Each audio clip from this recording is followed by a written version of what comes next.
Hi folks, thanks for coming along to this session. Thank you so much. There's not very many of us, but I hope you'll find it valuable. Congratulations also for those that are beginners that have made it this far into WordCamp, because it can be overwhelming. Just a quick hands up, does anyone consider themselves a complete beginner, i.e. they don't have a website? So we've got a few. Awesome, great. There's probably some that have a WordPress website that maybe they've built or maybe someone's built for them, but they're not quite sure how to manage it, so we can address those as well. But the workflow that I am following is applicable to advanced and experienced developers too, because it's this exact workflow that I use when I create sites. You've heard my bio, so I won't go into that. I've been developing webs for longer than I care to remember. I've been using WordPress and developing WordPress for more than 10 years, and I haven't hand-coded a site for probably 8 years, so I've been exclusively on WordPress for probably eight or more years. I'm an SEO consultant. I've done a lot of that. I've run my own SEO agency, and that's rubbed off a lot on the way I do my workshops. These days, I run a business called In a Day. We focus on teaching people how to create and manage their own WordPress website. Our main workshop is called Website in a Day, and it is aimed at complete beginners, guides them through the process of creating that website from scratch. I also do one-on-one training and consulting in SEO and online marketing as well. So the first thing people ask me about Website in a Day, really? Can you really do a website in a day? And the answer is yes, you really can. It's not going to be a complete bells and whistles website, so it's going to be a functional, professional-looking business website, more of a brochure site. The types of thing you'll get are, 6 to 12 pages, you have a couple of posts, you'll have images, you'll have videos.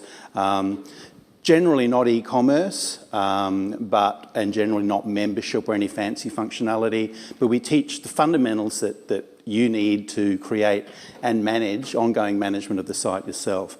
And most of our students are shocked at what they're able to achieve in just a short amount of time. And the only reason we can do that is because of WordPress. If I was using Drupal or Joomla, I wouldn't be able to do it in a day, and obviously HTML, CSS, PHP, we don't cover that, but it's WordPress and the features and functions of WordPress that really make it able to do. So I'll quickly talk about why WordPress is suitable for beginners to learn in a day. One, it's very easy to install, it's very quick and simple, it's user-friendly. Most people find it very intuitive, they're able to work their way around it and understand how to do things. One of the great features is the flexible design using themes. So in website development, most of the time and effort goes into designing the structure, layout and look of the site. With WordPress, we can get a lot of that straight out of a theme that suits our requirements. It's also extendable, so with plugins we can add extra features and functions very easily. And most importantly, with my SEO background, I wouldn't even consider it if it wasn't effective for search engines. Out of the box, it's very search engine friendly, but we cover quite a bit of search engine optimization stuff in the workshop as well. The most important thing is that the user gets to control it. So they get to do the things they want to do. They're not reliant on a developer. They don't have to pay out lots of money for a developer to do those things. They can still use developers, but they're for more exciting and interesting things and things that are a bit more challenging. Okay, I'm going to cover for the most of this the workflow that we cover in our one-day workshop. It's an 8-hour workshop. And it starts with keyword analysis, and that's a lot of people find that a little bit unusual, but as we go through it, you'll see why that's so valuable. We actually talk about domains and hosting, so how to register a domain, how to set up hosting. Remember, these are complete beginners. They don't know a lot of these things, and they find that quite confusing, the whole domain hosting side of things, particularly if they're a wordofwordpress.com and don't even really know they need hosting necessarily. We'll do an install of WordPress so they can see how to do that. We'll set up the site structure, so the basics of the site, and then we'll start to plug in content. Then we make it pretty with themes, extend functionality with plugins, and then we look at SEO, so how we go about promoting and raising the rankings of those websites. Okay, as I said, I start with keyword analysis. My background is a lot of SEO, and I think what's the point of having any type of website if it can't be found on search? If people aren't coming to it, there's no value in doing that. So keyword analysis, I think, is critical. I like to do this for all of my own businesses. If I'm starting a new business, I'll do keyword analysis as a very first step. You know, what keywords are people looking for, and I'll use that to determine the domain name, the business name, the content on the site, the structure of the site, categories for blogs, a whole range of things. So in our Website in a Day workshop, we start with a keyword analysis. We'll use Google's Keyword Planner tool. Most people know what the website they're going to create. They've got some keywords in mind, and we use that as a starting point. But using Keyword Planner, will identify a whole lot of other keywords that are relevant. A lot of them they perhaps hadn't recognised as being that people actually use, and it'll identify keywords that are searched more regularly than the ones that they think they use. You know, if we're tied into an industry or understand an industry, the keywords we use aren't necessarily the ones that our clients or site visitors use to get to us. I'll also use Google Trends as another way to look at that data. But as we do that keyword analysis, we'll keep track of important keywords and keyword phrases. We'll keep a note of those, and we'll use that in a whole bunch of ways through the creation of that site process. The first thing is in the domain name. Kate yesterday mentioned that keyword-rich domains were maybe not that popular anymore, but using the correct approach, they can be very, very effective. So I'm a big fan of keyword-rich domains. So I will usually use keywords within that domain name itself. We also use those keywords for the page structure. So if I've got a list of 15, 20 keywords that I know people search a lot for, that gives me a really good idea about what content I need to put on my site. So I will use those keywords to determine that structure.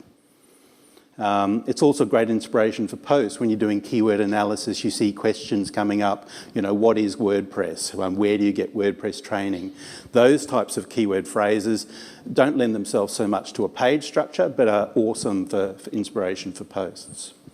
And also, that keyword analysis often identify in people's minds, oh, I wasn't going to offer that as a service, but I can. So people are looking for it, so why not? So we incorporate that content in the website as well.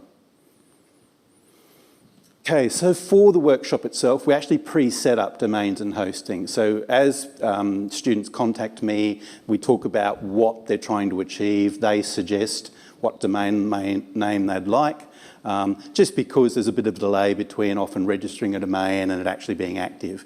So we have that all set up ready to go for the start of the workshop, but as part of the workshop we talk them through that process and guide them through how do you find out if a domain is registered? How do you register a domain? So we actually go through that process, and very often they will register additional domains on the basis of the keyword analysis that we've done. We guide them through, again, the process of how to set up a hosting plan, because we want this workshop to enable people to create a whole website from scratch. They create one in here, but very often students go on to create other websites themselves, so it's important they understand what's involved.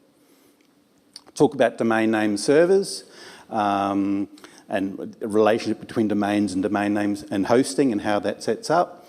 We then get into cPanel, take them a quick look through cPanel, show them File Manager, and we set up email accounts.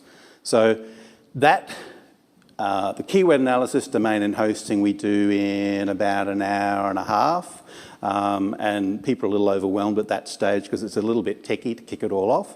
But that's most of the techie stuff out of the way.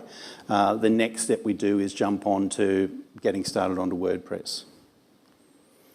So the WordPress install, we just use a quick cPanel install using Softaculous or Fantastica, one of those open source software installers. Very simple settings. It asks a few basic questions. Once we've got WordPress installed, there's a few things that we will always look at, and it's what I do on all sites that I create as well. First of all, check the title and the tagline. I'm great at spelling, I'm not so good at typing, and almost invariably I mistype the title. So I get into general settings, look at the title, and I can adjust it there. I set the time zone, so it's a local time zone. That's important. And I'll set the site language as well. That's all in general settings. Then we go to settings reading, and we check the search engine visibility. We make sure, usually, in fact in all of our workshops, we make sure that that's not ticked. We want the search engines to find this site as soon as possible. There's very rarely would I recommend ticking that if you're developing in in a development area, but in this case we're always developing on the root domain, so we always make sure that that's not ticked.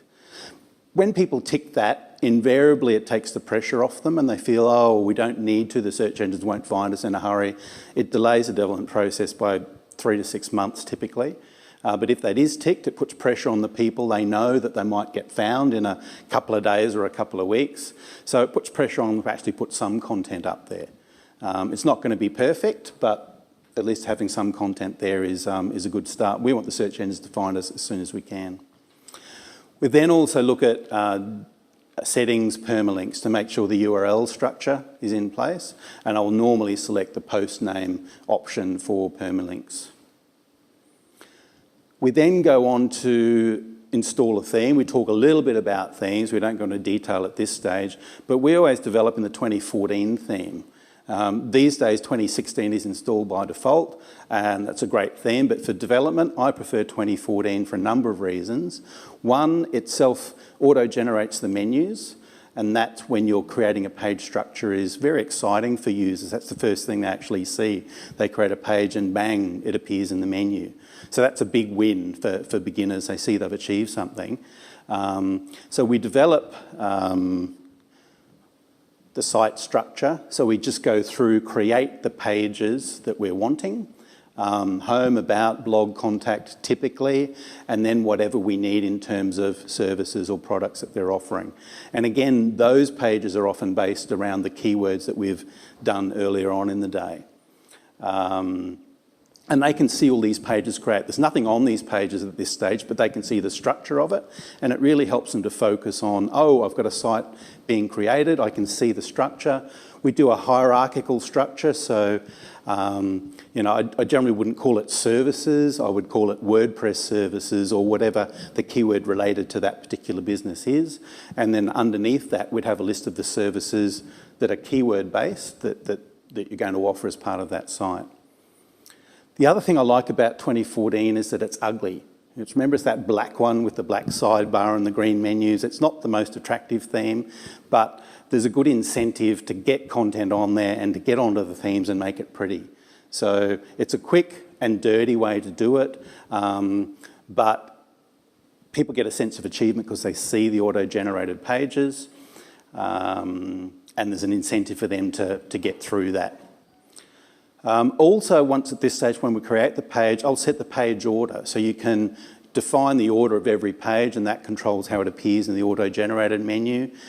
We very quickly move on to custom menus, but I like to set up the structure in the correct order anyway, because then when you're editing content, looking at the pages list, it's in an order that's relevant. It's not just a list of pages, and it's also hierarchical, and that's good for you to find and edit and maintain those pages, but it's also good for search to have that hierarchical structure in your URLs. We'll look at renaming pages, we'll look at trashing pages, so learning about what that means and what the implications of that are, and then we'll look at custom menus. So explain why you would use a custom menu, gives you a lot more flexibility, allows you to structure it much more easily.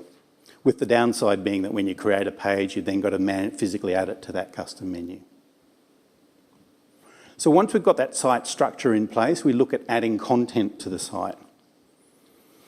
Okay, so content, we start with the sample page, which WordPress creates for us, and we use that as a basis to learning about the editing function. So most of the editing tools are very simple. Most people are very familiar with those.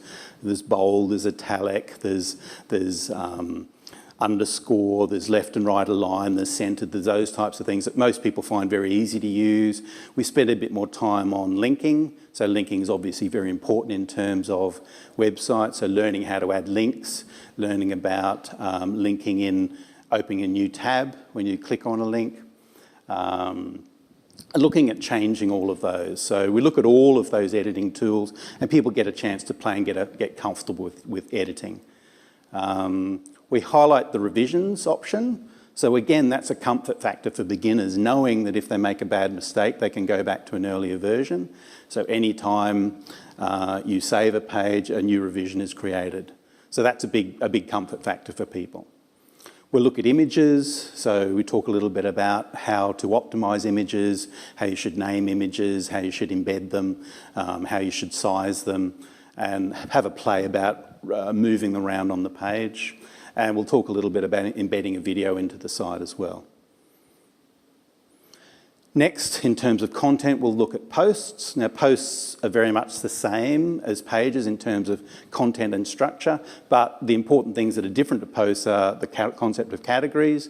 We explain about categories and how you should use categories and why you should use categories, and also tags, the importance of categories and tags in terms of SEO and how that is used for structuring content. We also look at the published on option, so people can then, I don't have to publish it every day. I can start 6 posts on the first of the month and schedule to come over to publish over the next month. We also, because this is a brand new website, we say, well, you don't have to publish in the future. You can also publish in the past. So that's a little trick. It doesn't trick Google, but you can certainly put up half a dozen posts and spread them back over the last 4 months. So when people look at your site, they go, oh, it's been around for 4 months. Must be credible. So, which is a lot better for users than 6 posts suddenly appearing yesterday. So we talk about that as well.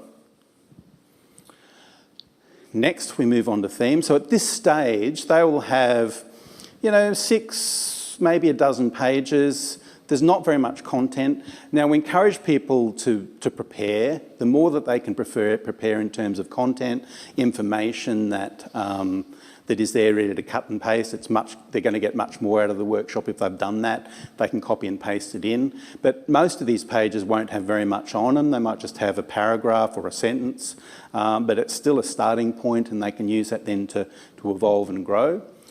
Also, in terms of themes, often themes, particularly a home page of a theme, is an amalgamation of content from the rest of the site. And you can't build that homepage until you've got some other content. So it's an area that beginners often get stuck with. They start with the theme, they look around, they find a theme, they install it, and there's nothing there. And they go, it's really confusing. They say, well, I want this to be there and that to be and that to be. And I say, great, but it doesn't exist yet, does it? So once the content is there, suddenly they can start to add these things in much more easily. We talk about free themes and premium themes. The difference of those and how to install them. We'll generally install a couple of free themes to get a sense of what's involved. Okay, we talk about how to choose a theme, so look at the functionality. Really, only 5 minutes to go? Okay, sorry. I just did a double take. Okay, so we'll look at installing those and the typical things you do for most themes in terms of, how you need to set those up. Most themes, when you install it, will need to be configured in some way. You'll probably need to reactivate the custom menu. Customization will be different. Widgets will be different. And generating the home page will be different. In the workshop, we mostly use StudioPress themes because they're very consistent. There's a good wide range. They're fairly simple for people to use. Then we'll talk about plugins. We'll demonstrate Akismet and Hello Dolly, the ones that are pre-installed, and talk about those and look at deleting plugins. Explain that plugins are great, but doesn't mean you should go and install 40. You should only really use plugins because you need it, not because you can. Talk about how to find plugins, so searching for them, how to identify which are maybe better ones or worse ones for them. And we'll typically install some standard plugins, Contact Form 7, Duplicate Posts, Enable, Media Replace, and Black Studio TinyMC Widget are ones that we typically would install. They're basic functionality that most people need or find useful in their sites. And finally, we talk about SEO. So we install SEO-specific plugins, and these are the ones that I recommend. Google XML Sitemaps, all-in-one SEO pack, and Google Analytics by Monster Insights. They're on all of my sites and all my student sites. They're a no-brainer. They're all there. We install those, we set them up, and we also make sure that we've got Google Analytics installed and Google Search Console verified and activated. So again, to me, what's the point of having a website if people can't find it, and with the analytics, if you don't know who's looking at and what they're looking at. And then we'll go through the page titles and make sure they're optimized as well. And that's pretty much the end of the day. All right, so this is just something which would have been nice from this session and also all other sessions. I like to say this at all my sessions. I want people in my workshops and in my training to actually walk away and do something. At things like WordCamp, there's a whole lot of information. There's a lot of great stuff. We go with lists of things that we know we should and could do, but often we don't follow up on those. So I'd encourage you from this session, if there's something that grabs you that thinks that you'd find useful, make sure you go away and do it. And think of other sessions you've attended and future sessions you attend. Try and pick something to go away and achieve from that, not just things that you'd like to do and never get around to doing it. And I think that's it. Time for questions. Any questions? Does anyone have any questions? Put your hands up. No questions? I've got a question. A question I'm quite often asked is, well, okay, people build their website in a day. Are they really able to manage and update their sites themselves? And the answer is mostly they do.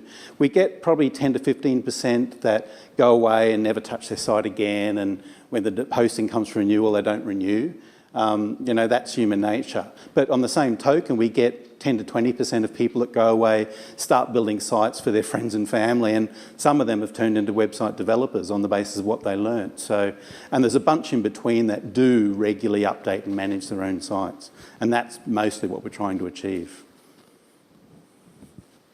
We do have a question. Thanks, Andy. That was a great talk.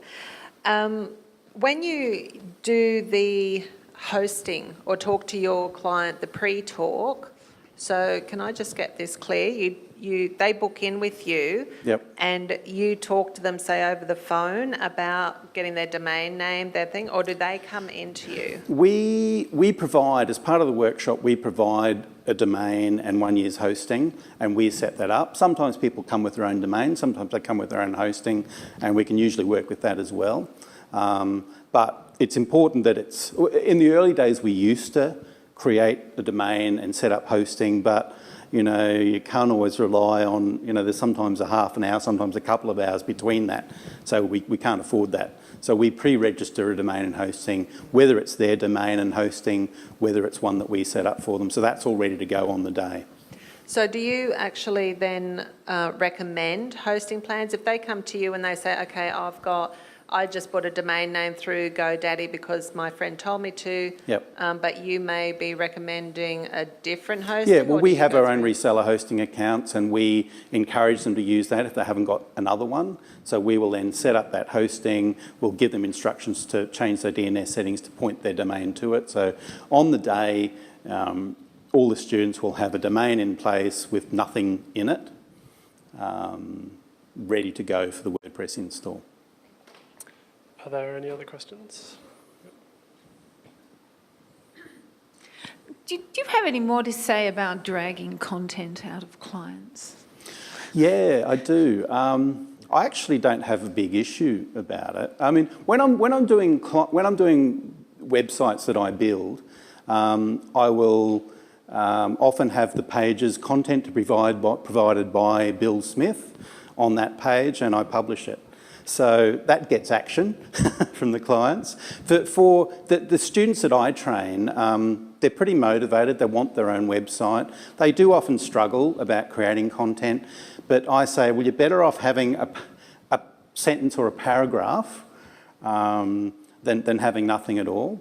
I'm a big fan of, at the previous talk, there was a quote from Zig Ziglar, you know, you don't have to be, I can't remember it now, you don't have to be great to start, but you have to start to be great. So, you know, start with something. The way we structure with the keywords, having all those empty pages in front of them is a lot less overwhelming than a whole site. So they can focus on a single page. They can see where it fits in with the structure of the site. It suddenly becomes quite easy for them to rattle off some content for that page. Now, sometimes we have, you know, partners and spouses coming, building the website for their partner who's working, so they don't necessarily know the content. So in those instances, we put some simple content there. But they do go away, they do then liaise with their partner, and they then put on real content.